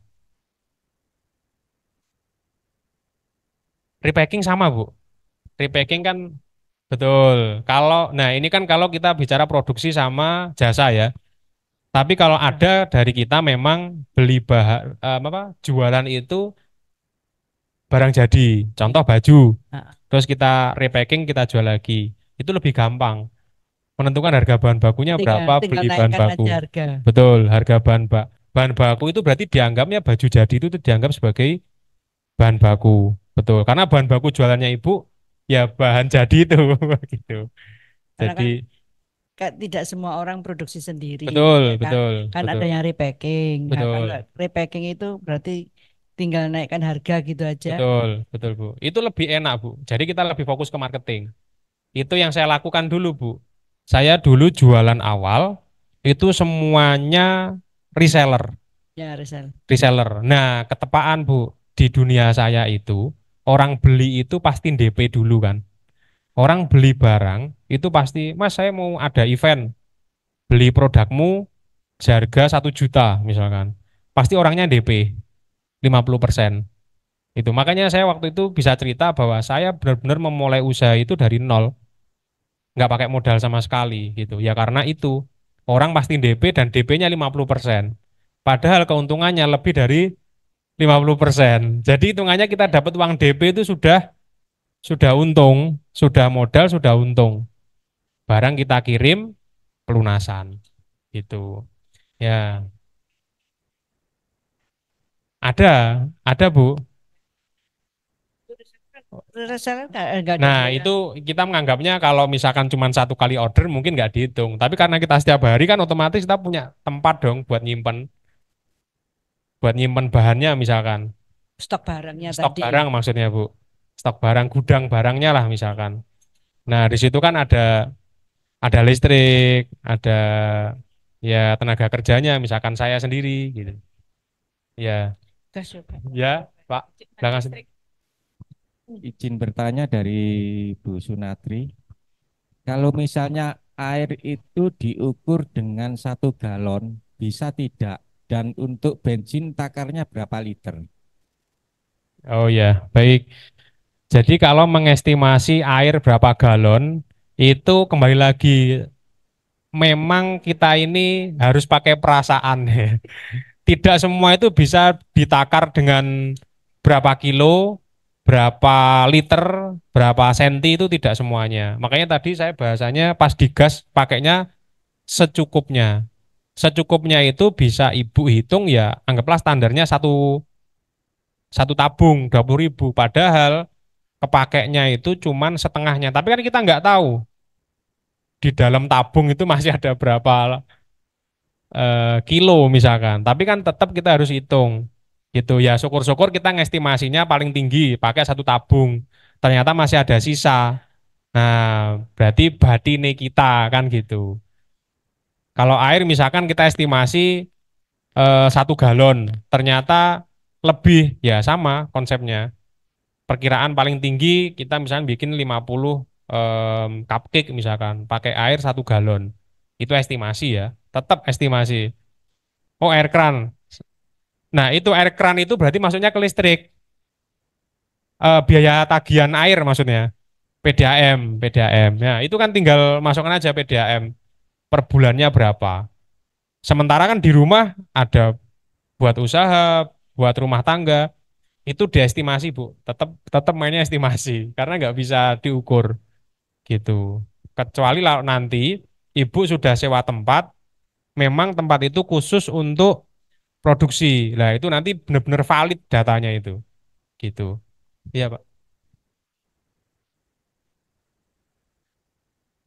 Betul, betul, Bu. Betul. Betul, enggak masalah, enggak masalah. Ya, karena semakin kecil ibu masukkan, otomatis HPP-nya estimasinya akan semakin kecil. Nah, gitu. Ya, ya Pak.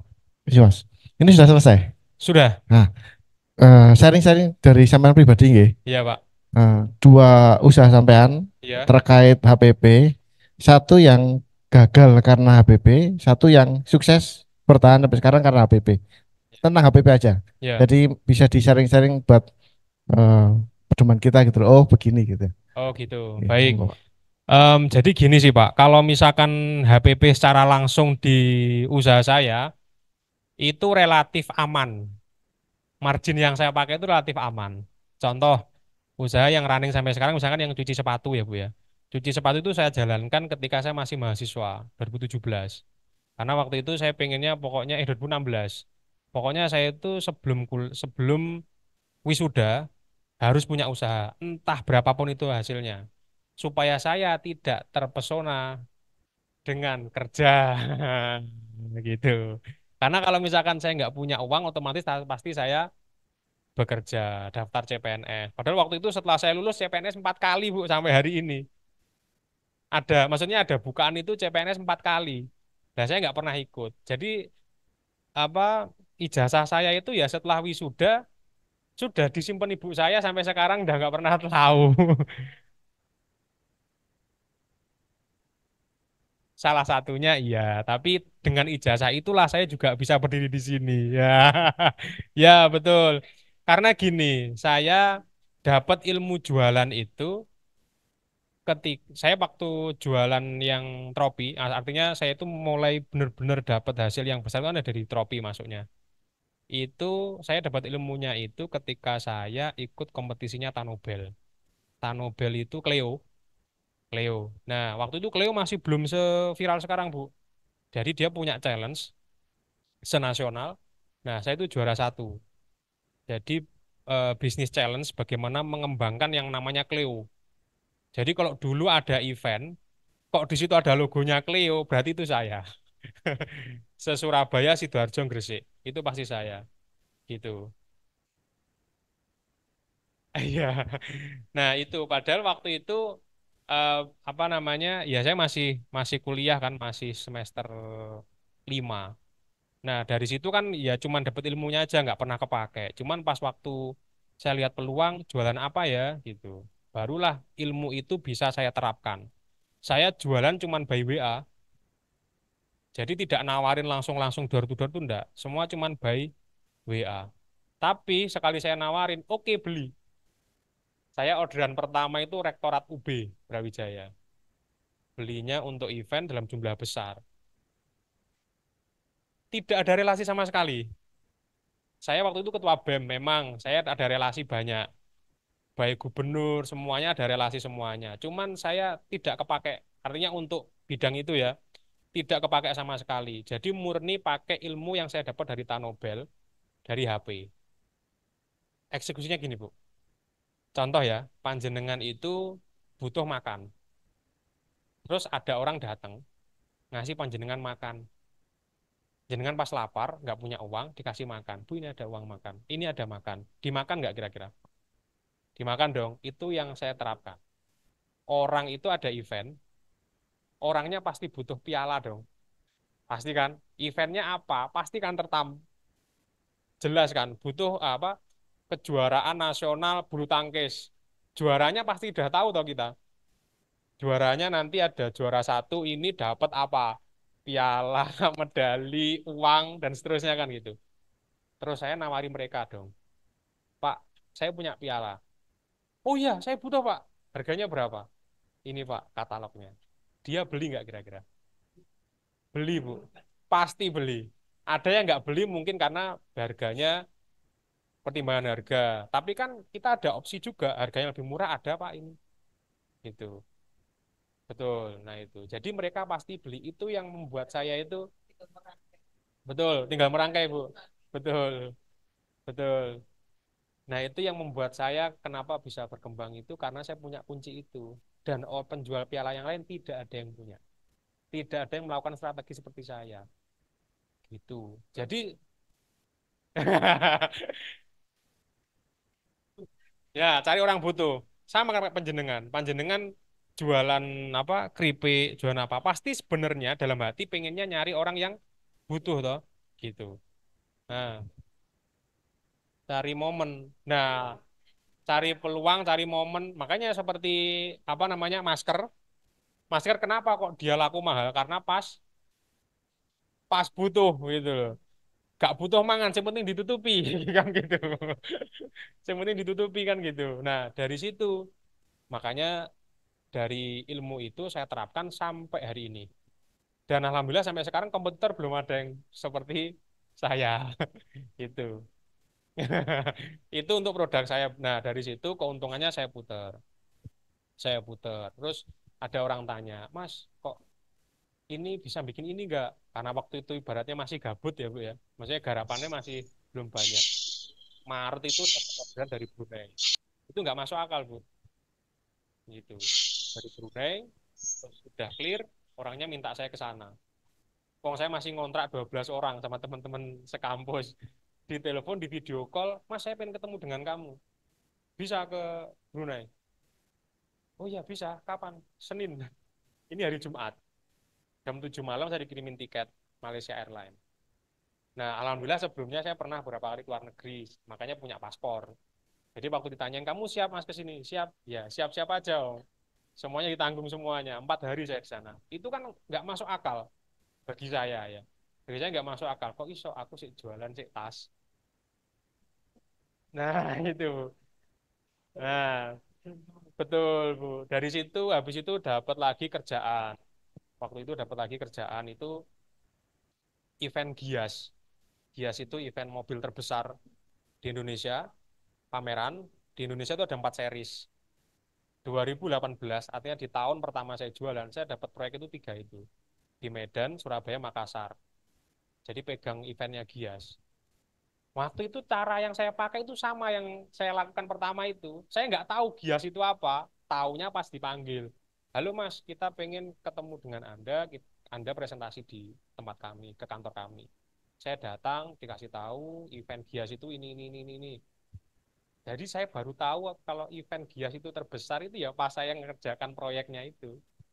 Itu. Lewat WA, saya belum ngiklan sama sekali. Sama sekali nggak ngiklan. Jadi semuanya BWA. Makanya WA saya itu penuh. Karena itu. Karena semuanya mainnya di WA dulu. Cuman kan sekarang sudah saya bagi ke tim admin-admin yang lain gitu. Oh ya, nggak.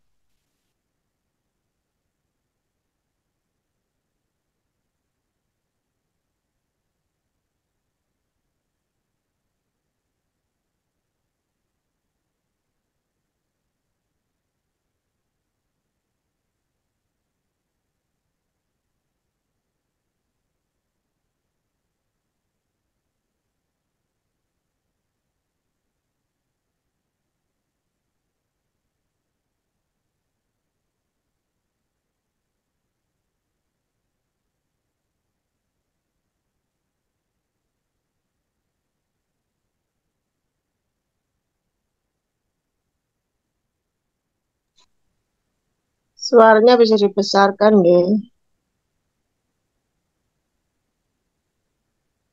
Saya matiin.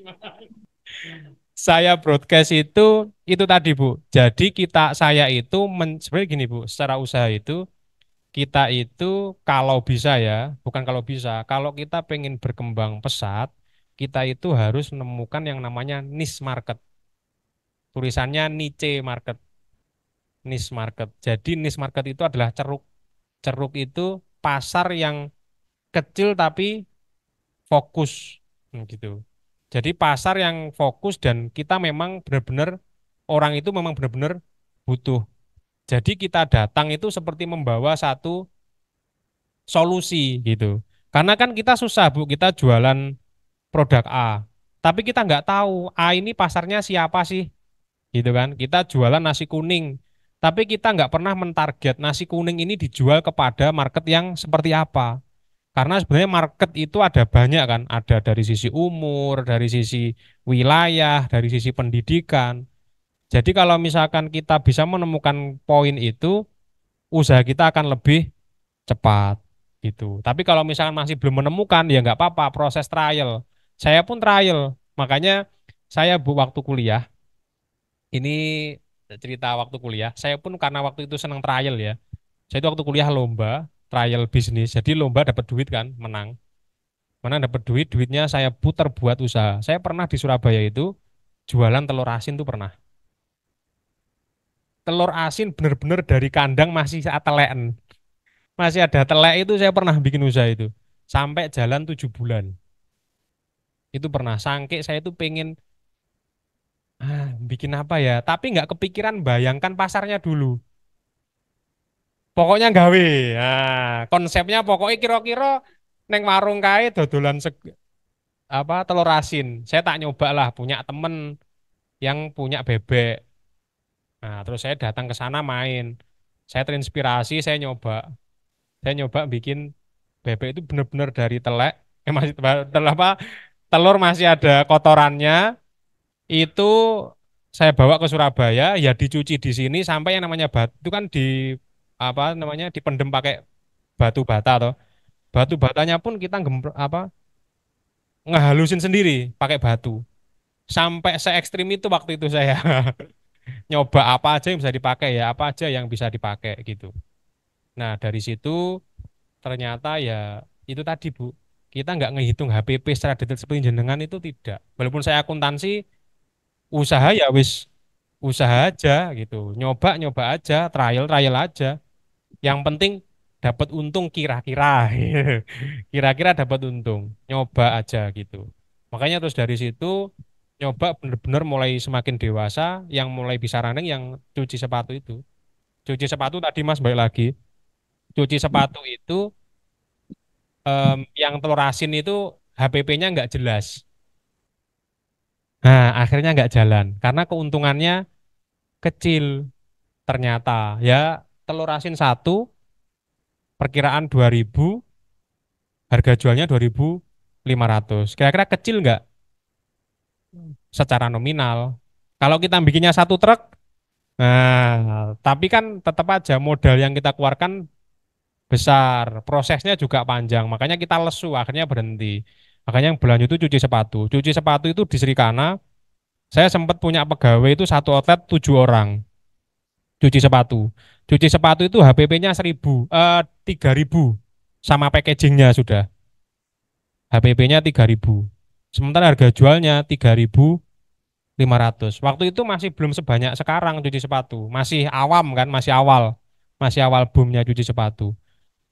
25-an sekarang Bu. Dulu masih 35 40 cuci sepatu gitu. Terus di sana waktu itu pun juga nggak punya uang Mas saya buat sewa. Saya nawarkan ke yang punya tempat buat sharing profit gitu. Ya alhamdulillah berjalan sampai sekarang. Tapi karena cuci sepatu itu ibaratnya gini. Cuci sepatu itu HPP-nya kan kecil Mas. 3.000 rupiah kan. Itu pun sudah sama packaging artinya lengkap lah. Sama karyawan anggaplah 5.000. Berarti kan masih ada selisih 30.000. Cuman resikonya besar. Betul, Bu. Sepatunya 1 juta, 2 juta, nerima tasnya LV, Gucci, Coach, gitu-gitu. Itu berapa puluh juta gitu kan. Nah, jadi saya sering itu sepatu itu posisi kan kita nggak tahu yang namanya sepatu, kita nggak tahu sebelumnya itu kondisinya seperti apa. Jadi setelah digosok merupul, mau nggak mau kita harus ganti dong. Nah, itu yang membuat wah usaha ini bisa dijalankan tapi nggak bisa dikembangkan lah kalau kita nggak punya modal yang besar gitu. Terus dari situ makanya saya nyoba opsi yang lain, jualan apa ya yang sekiranya bisa buat nabung gitu. Makanya akhirnya jualan tropi itu. Dari tropi akhirnya bergeser ke akrilik. Nah, dulunya sebelumnya ke tropi, terus geser ke akrilik. Akriliknya juga tetap di bidang tropi, artinya bahan bakunya akrilik tapi tetap dibuat tropi buat penghargaan, medali gitu-gitu. Akhirnya sekarang bergeser, yang tropinya tetap, yang tropinya sekarang produksi, makanya saya tadi cerita produksi 1 juta produk, itu beneran. Jadi saya sekarang tahun 2023 ini sebulan itu produksi kurang lebih sehari itu kurang lebih 6.000 piece satu item produk sehari. Itu sekarang di Kenjeran 24 jam 3 shift itu ya Bu, pokoknya di Kenjeran di sana. Nah itu pun pasarnya masih belum mencukupi, artinya produksi saya itu masih belum mencukupi pasar. Dari produksi yang saya lakukan itu masih mencukupi 2 toko. Itu bisnya Tropi. Kalau jenengan tahu piala kan pasti ada tatakan hitam. Itu saya bikin produknya itu, masih itu. Pengennya ya semua, tapi masih itu. Gitu. Masih itu aja bertahap. Ya. Nah, itu. Nah, tapi saya bergeser ke akrilik, cari margin yang lebih besar ke akrilik. Jadi sekarang produksi label hijab, produksi box mahar, apa seserahan, ya semuanya kita bisa. Ya, dari yang tadi itu yang apa namanya, ya pokoknya semua akrilik buat yang anak-anak K-pop, betul, yang anak K-pop satuan bisa, bisa. Nah itu yang makanya saya fokus, kalau saya fokus, jadi setiap kali ada uang ya saya putar, saya masukkan investasi ke alatnya. Makanya saya bisa cerita kalau untuk dunia akrilik, mungkin mesin yang paling banyak sekarang itu di tempat saya. Walaupun saya masih baru, insya Allah mesin paling banyak di tempat saya. Kalau di Jawa Timur gitu, itu dan paling update. Nah, gitu. Kalau sekarang zamannya apa? Zamannya kampanye, banyak yang bikin label hijab.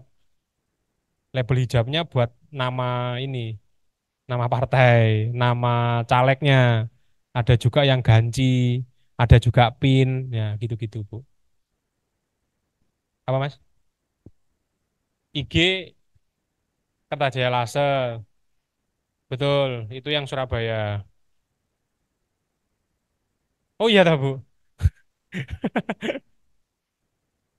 Itu Kertajaya. Terus ada lagi yang khusus tropi, yang akrilik-akrilik itu ada di Tropi Kertajaya. Ada lagi yang nomor rumah, IG-nya nomor dot rumah. Jadi macam-macam produknya. Nah, ada plat motor. Plat motor juga dikasih namanya panjenengan. Anak-anak lucu-lucu kan sekarang dikasih tulisan ayang bebnya siapa gitu kan. Iya. Itu ya 085 655 075 146. Iya, Rusdi Bu, ya.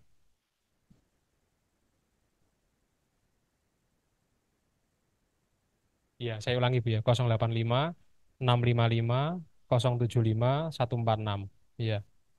Iya, Pak. Mohon izin bertanya, Pak. Ada pertanyaan dari Bu Sila Butik Batik.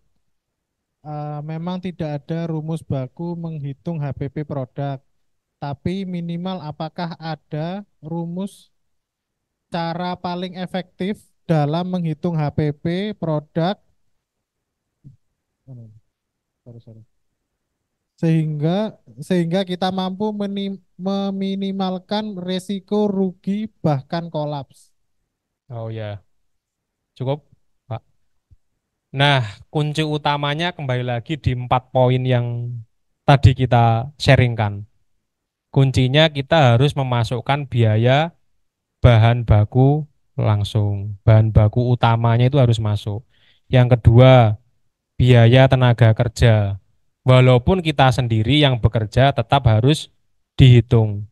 Yang ketiga, biaya pendukung produk seperti packaging, kabel tis, label dan sebagainya, ditambah dengan biaya operasional.